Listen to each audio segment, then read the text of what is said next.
Nggak tahu mereka itu mau masuk neraka apa surga, kita nggak ada urusan. Itu aja lah Pak Santiamer. Yusuf Kala itu mesti bertobat itu. Ya. Mesti bertobat dia. Ntar lagi depan pintu udah mundar-mandir tuh malaikat maut. Saya melihat hukum itu pasti kalah sama kekuasaan politik. Jadi negara itu diatur sama politikus. Sekarang ini Indonesia seperti itu. Nah, lalu bagaimana? Sekarang kan sudah kelihatan tuh Nasdem. Katanya ada aliran duit dari 8 triliun yang dikorup itu kepada Nasdem. Karena si Joni Plate itu kan sekjen. Sampai sekarang sekjen Nasdem. Sampai sekarang pun belum dicopot. Itu partainya kita dorong supaya dibubarkan. Nasdemnya dibubarkan dulu. Biar pada takut itu yang lain.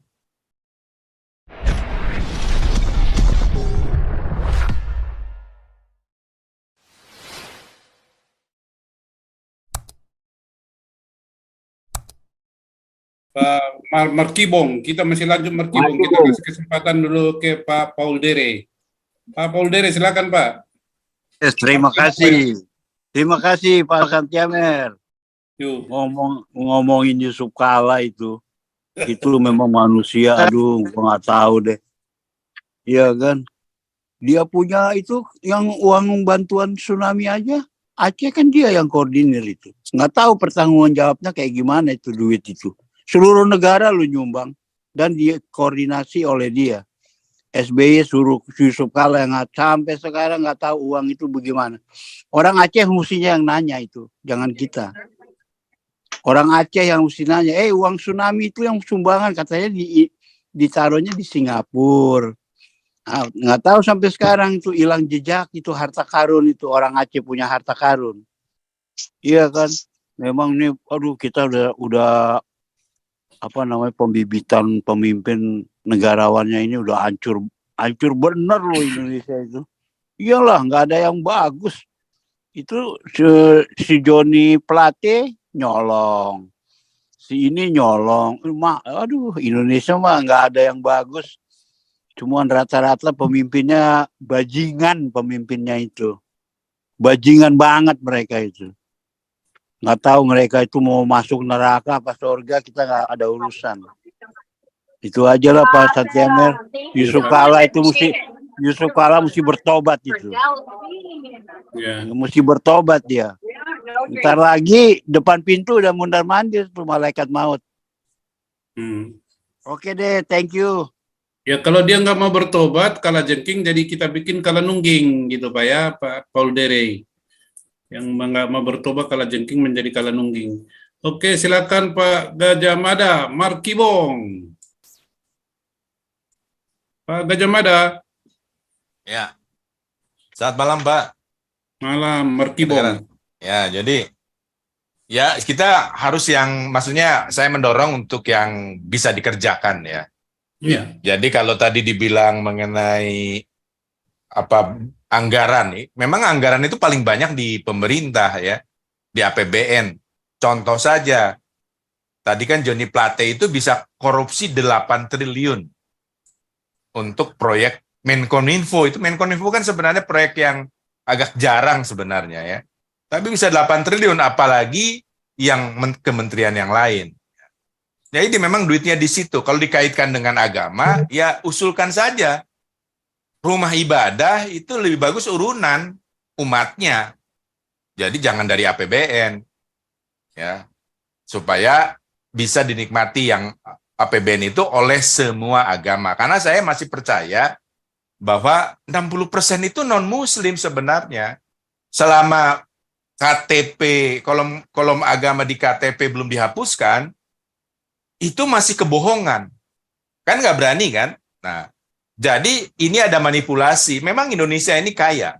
Betul kaya. Pulau Jawa Barat saja, Provinsi Jawa Barat itu paling subur. Pulau Jawa itu yang paling subur. Kalau di Jabar, dari Jawa Barat sampai Jawa Timur. Kalau dibuat umum, dari Lampung sampai Bali, itu produksi padinya besar sekali. Nah, lalu kalau mengenai masalah demokrasi, one man, one vote, atau one person, one vote, itulah memang cacat bawaan dari demokrasi. Ya, cacat bawaan demokrasi itu ya memang itu nggak bisa dirubah, ya. Hanya diperbaiki aja gitu. Jadi kalau dibilang nanti yang bayar pajak jadi satu suara, ya salah juga gitu sebenarnya, karena di Amerika sendiri ya itu ketimpangannya nomor 1 di dunia. Itu kata Bank Dunia. Jadi yang kaya banget ya itu ya dikuasai sangat sedikit orang. Di Indonesia kita urutan ke-10, jelek juga. Jadi walaupun Amerika negara yang paling ekonominya bisa menyerap semua yang ekspor ke negaranya, ujung-ujungnya yang kaya itu sedikit, gitu, segelintir orang saja. Nah, jadi akhirnya kan kemarin saya sudah bilang, yang terbaik itu dari beberapa contoh di negara Skandinavia, akhirnya kapitalisme dan sosialisme. Jadi kalau koperasi ya kelihatannya nggak berkembang, ya buktinya ketika, wah itu bagus sebenarnya kan koperasi itu kan, dikumpulin duit dari anggota-anggotanya, ya, lalu dikelola bersama, habis itu nanti keuntungannya dibagi ke anggotanya lah, kira-kira kayak gitulah. Ternyata tidak jalan, ya. Akhirnya yang paling efisien, efektif itu ya kapitalisme. Itulah yang diadopsi oleh Cina, walaupun dia komunis, ekonominya kapitalis. Saya sebenarnya boleh nggak share ini? Jadi saya ingin memberikan bukti bahwa NU itu sebenarnya berbahaya sebenarnya. Bisa nggak sharingnya dibuka? Saya mau sharing file kalau bisa ya. Susah. Kalau susah saya coba dini aja, paling saya kirim ini aja ya. Jadi ini yang saya kirim di link aja di chat ya. Itu jadi sebuah jurnal yang bikin juga orang NU juga, tapi bersama dengan profesor dari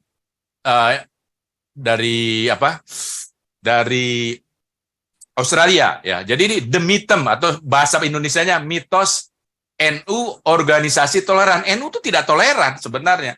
Saya udah ngomong di beberapa channel yang lain, wah saya diblokir loh. Langsung di-delete sama dia. Maksudnya dia diblokir bener lah. Jadi rupanya NU juga galak juga nih. Nah ya makanya saya ngomong di sini deh, NU itu berbahaya ya.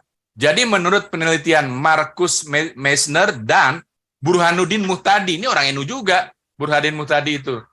Ternyata ya, ini tidak ada tabelnya itu ya. 54% orang NU ya keberatan ada pendirian rumah ibadah non-muslim. Itu 54%. Lalu orang NU juga 52 sampai 53% nggak setuju kepala daerahnya itu non-muslim. Itu tinggal dibaca. Ya. Jadi kalau orang NU ditaruh, misalnya seperti Mahfud MD, ditaruh sebagai Menko Polhukam, dia kan nggak pernah teriak, tangkap Somad, nggak pernah. Begitu juga Maruf Amin, dia kan dulu yang menjebloskan Ahok atau mendiskriminasi non-muslim dengan surat Al-Maidah di Pilkada DKI. Setelah itu masuk penjara. Jadi kita nggak bisa berharap. Itulah makanya saya sederhanakan penyampaian saya. Jangan ada diskriminasi, bukan hanya hukum. Tadi kan disampaikan soal hukum aja. Dalam politik juga sama. Sehingga saya saya naikkan sedikit ya. Kalau partai anti-Israel sama juga. Itu artinya dia mau ngomong presiden harus muslim. Nah, kita mulai dari situ dulu. Nih, saya ngomong berulang-ulang. Ya. Kenapa? Karena APBN Indonesia itu kaya banget dan cukup stabil. Ya mirip Amerika deh. Amerika kan juga emasnya banyak. Minyaknya di zaman Trump itu bisa istilahnya dia justru net eksportir, bukannya net importir. Indonesia itu net importir malah. Nah, jadi ya Amerika punya segalanya. Kebetulan teknologi dan industri militernya kuat. Kalau menurut Ibu Koni Bakri, industri atau kekuatan militer dan ekonomi itu bolak-balik. Ya. Kalau ekonominya kuat kayak Cina, nanti industri militernya akan kuat atau militernya akan kuat dan mengalahkan Amerika. Makanya saya bilang saya memprediksi perang 2027. Kalau Jenderal Bintang 4 Amerika 2025. Sebaliknya juga, ini bukan Ibu Koni, bukan saya yang ngomong, Ibu Koni saya ambil dari dia. Kalau ekonominya lagi menurun, nih sekarang Amerika lagi menurun kan, tapi militernya masih terkuat, ya, masih terkuat. Itu bisa balik lagi jadi ekonominya kuat. Makanya harus perang. Gitu. Jadi sekarang kita di 2023 sampai ke 2025 kan cuma 2 tahun. Oh, itu riskan sekali. Jadinya kita harus sampaikan. Saya tegas saja, kalau ada diskriminasi ya dalam bidang politik, hukum, 2, ekonomi juga ya. Hukum, ekonomi, politik, bubar saja Indonesia. Ini kuat karena mau konflik militer nanti. Jadi yang melakukan diskriminasi siapa? Ya negara. Itu jeleknya itu negara. Saya khawatir banget kenapa konflik Ambon terjadi di era Gus Dur. Jangan-jangan dia cuma ngomong di depannya aja bagus.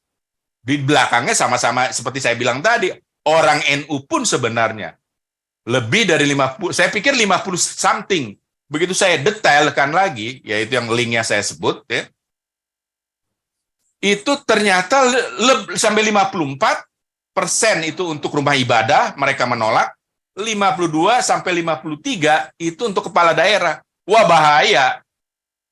Bahaya banget kalau begini Indonesia.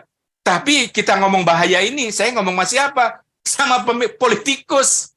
Yang kemarin kalau saya sebut pelacur intelektual yang jadi politikus. Kalau didetailkan pelacur intelektual itu siapa? Ada ulama, ada profesor, ya, profesor ekonomi kayak, profesor politik kayak, bahkan hukum. Ya, kalau menurut saya belum tepat, Pak, sekarang kalau diarahkan. Karena saya melihat hukum itu pasti kalah sama kekuasaan politik. Jadi negara itu diatur sama politikus. Sekarang ini Indonesia seperti itu. Nah, lalu bagaimana? Sekarang kan sudah kelihatan tuh Nasdem. Katanya ada aliran duit dari 8 triliun yang dikorup itu kepada Nasdem. Karena si Johnny Plate itu kan sekjen. Sampai sekarang sekjen Nasdem. Sampai sekarang pun belum dicopot. Itu partainya kita dorong supaya dibubarkan. Nasdemnya dibubarkan dulu. Biar pada takut itu yang lain. Dan itu ada kemungkinan bisa dibubarkan. Saya ngomong seperti ini itu bukan ngomong awang-awang. Bisa bubar itu Nasdem. Kalau Nasdem bubar, gimana mencalonkan Anies? Walaupun tujuan kita bukan Anies sebenarnya. Kalau setiap yang korupsi, apalagi sampai 8 triliun, wah itu udah kurang ajar itu. Korbannya kan itu kan untuk Indonesia Timur. Johnny Plate itu orang Kristen. Dari Indonesia Timur juga, dari NTT.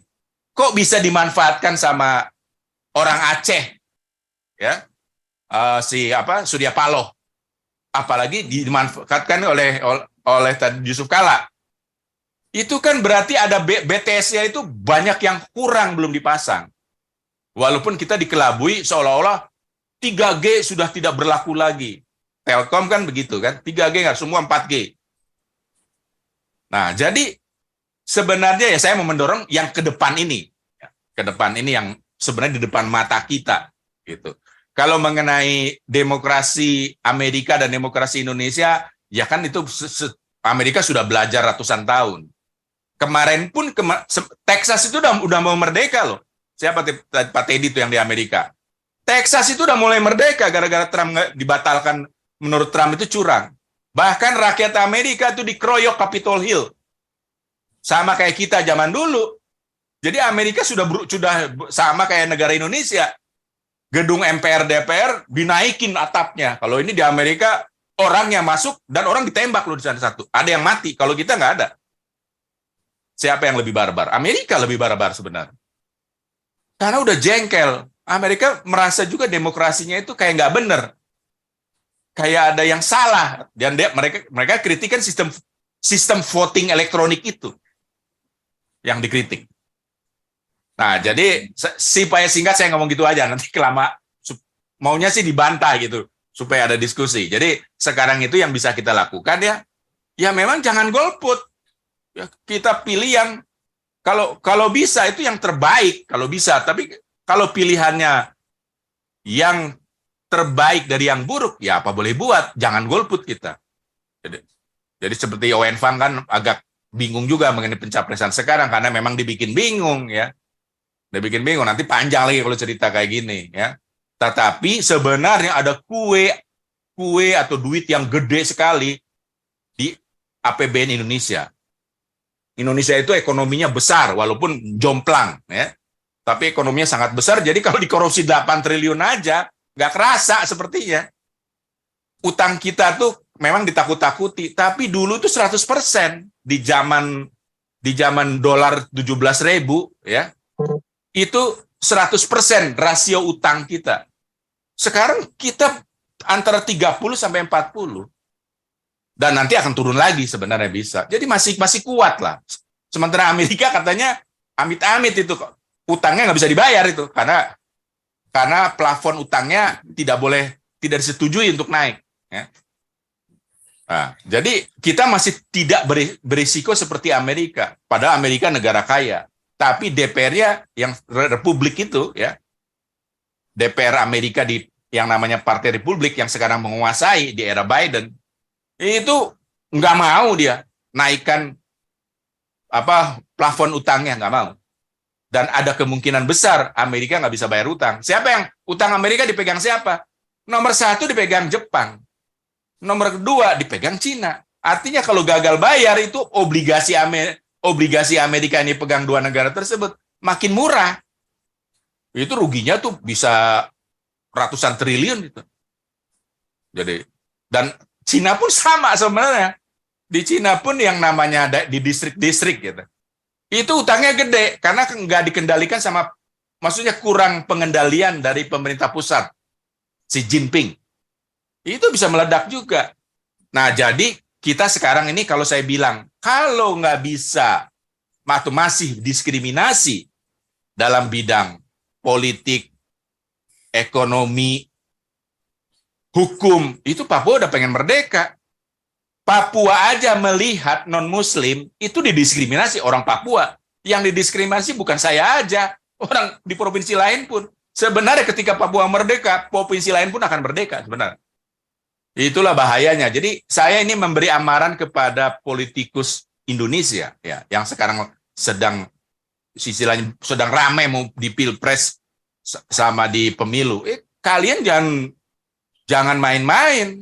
Indonesia ngomongnya aja, ngomongnya ketika Surya Paloh ngomong di media menanggapi penangkapan Johnny G. Plate yang korupsi itu. Kelihatannya seperti nasionalis. Ya. Tapi saya nggak percaya. Karena polanya memang sudah ada. Bahwa pola Nasdem itu kalau di akhir pemerintahan, dia itu selalu menyerang presidennya. Kalau sekarang Jokowi, sebelumnya SBY. Jadi Nasdem itu nggak bisa dipercaya. Kalau nanti jadi miskin itu Nasdem atau Surya Paloh, itu benar. Bikin kapok tuh orang jadi berperilaku seperti itu. Kalau sekarang tadi disebutkan namanya Yusuf Kala, proyeknya berantakan semua. Ya memang, kemarin proyek semuanya berantakan. Saya cek ke perusahaan-perusahaan yang saya kenal, ya, petingginya saya telepon. Waduh, proyek semua berhenti, di stop. Rugi sedikit pun nggak apa-apa dah. Ya. Jadi kemarin itu hancur semua kalau namanya proyek. Ya kalau Yusuf Kala punya proyek misalnya power plant, ya hancur. Atau proyek apapun hancur karena COVID kan. Karena COVID itu nggak bisa. Nah, tapi negara masih duitnya banyak loh, bisa dikorupsi 8 triliun. Kan? Jadi makanya jangan golput supaya duit negara tidak dipegang orang yang salah atau orang yang doyan mendiskriminasi. Kalau saya alternatifnya yang sudah jelas saja siapa yang menurunkan baliho. Tadi Joshua Teuh protes ya hari ini karena Habib Rizik ya mau perang jihad karena di Papua di sana memerangi kafir. Wah, marah Joshua Teuh. Nah, kalau begini caranya mengadu domba bawah itu baru ngomongnya harusnya ditangkap. Tapi kan seolah-olah ngomong begini kan wajar. Ngomong seperti Habib Rizik ini wajar. Padahal itu berbahaya. Dan kalau bicara diskriminasi, Diskriminasi kan itu kan sudah ada dalam, seperti kemarin kan, Pak Santi Amer. Wah, kita, maksudnya kalau saya bilang sudah terframing. Nggak bisalah kalau namanya presiden non-muslim. Justru kita harus tegaskan presiden non-muslim kalau mereka jelas-jelas mengatakan diskriminasi. Ya seperti di zaman Pilkada DKI, kan itu jelas-jelas mereka katakan Al-Maidah. Begitu mereka ngomong itu, non-muslim dong harus jadi presiden. Nggak apa-apa, bubar kok. Memang Indonesia nggak sanggup. Indonesia nggak, kalau jelas tidak sanggup untuk memimpin kemajemukan, ya. Tetapi kita negara yang kaya, tapi tidak sanggup, ya bubar aja. Biar setiap daerah dipimpin oleh pemimpinnya masing-masing. Ya, akhirnya menjadi lemah. Indonesia itu kuat karena gede sebenarnya. Dan sebenarnya buat saya juga, makanya namanya saya Gajah Mada, saya ingin, kok bisa ya dari zaman Majapahit bisa seperti ini. Tapi sebenarnya masih debatable, ya, tidak bisa mutlak saya jelaskan bahwa Majapahit sudah begitu hebat. Ya, saya kemarin menjelaskan mengenai kapal Jung Java itu gedenya nggak kira-kira kalau dibandingkan dengan kapal Eropa. Kita hanya kalah meriam saja. Kapal kita ditimbak sama meriam Portugis nggak mempan karena punya lapisan beberapa. Di lapisan keempat pelurunya berhenti. Gitu. Jadi kita kuat, ya. Kalau dari sisi kapal kuat untuk menguasai kepulauan Nusantara. Tapi masih belum ada bukti bagaimana istilahnya ada sistem pemerintahan di banyak tempat gitu. Kita beruntung karena dijajah Belanda, kafir juga, bukan karena ulama. Karena dijajah Belanda lah kita punya hak bahwa semua penjajahan Belanda itu Indonesia. Haknya dari situ. Kita berterima kasih. Karena Belanda ini ada bukti sistem pemerintahan dari mulai Aceh sampai Papua. Kalau Majapahit ini masih ragu-ragu, masih ada yang banyak yang bantah, gitu. Ada ya data yang mengcounter. Ya kalau saya menggunakan Negara Kertagama, katanya itu tulisannya tidak ilmiah, katanya masih dicampur dengan apa tuh saya nggak ngerti, kayak sarta yang tidak ilmiah itu kan. Ya, dan itu memang budaya Jawa caranya seperti itu. Nah, jadi kan sekarang begini, kita hidup di Indonesia, saya Jawa Kristen, ya. Sejak 35 tahun yang lalu, saya sudah bergereja dengan orang Papua. Tapi 35 tahun yang lalu pun saya kaget. Itu orang Papua yang kuliah di IPDN, dan dia nanti jadi bupati. Dia bilang Papua merdeka. Saya sampai kaget. Dan itu terjadi sampai sekarang. Wah, ini berarti pemerintah ada yang salah. Ada yang salah pemerintah. Dan kalau saya balikan lagi ke tadi yang data NU tadi, yang sebenarnya NU itu seolah-olah kan sampai saya saya 3 kali saya di blog ngomongin NU, di delete atau ditutup tulis omongan saya. Rupanya mereka tuh marah-marah juga tuh orang NU juga. Dan orang NU dari Perancis kayaknya tuh saya waktu itu. Jadi orang NU juga licik juga sebenarnya, bukan hanya Yusuf Kala doang. Dia adalah kaum radikalis yang berbaju nasionalis. Ya, kita nggak bisa nebak nih, itu biasanya kerjasamanya sama PDIP. Jangan-jangan PDIP juga menolak Israel, itu gara-gara NU. Karena setelah itu didukung oleh ketua PBNU yang sebelumnya. Kiai Haji Akil Siraj itu didukung waktu Israel mau datang ditolak, wah di dasarnya patokannya Quran. Jadi memang kalau Islam itu, agama Islam, kalau ini disebut ya sama pendeta Ustadz ya, Saifuddin Ibrahim. Ya Indonesia kalau masih pakai agama Islam, bubar, hancur kita. Itu dia ngomong begitu. Dia buktikan lagi dengan 300 ayat yang harus dihapus atau tidak diajarkan. Kalau saya rasa benar, dan saya ngomong begini relevan. Karena Indonesia itu dikuasai 60% non-muslim. Dari sejak Indonesia merdeka sampai sekarang, yang presidennya itu bukan muslim seperti Somad atau seperti Rizik. Ya, bahkan sekarang itu intens sekali. Turunan Arab itu dikritik terus.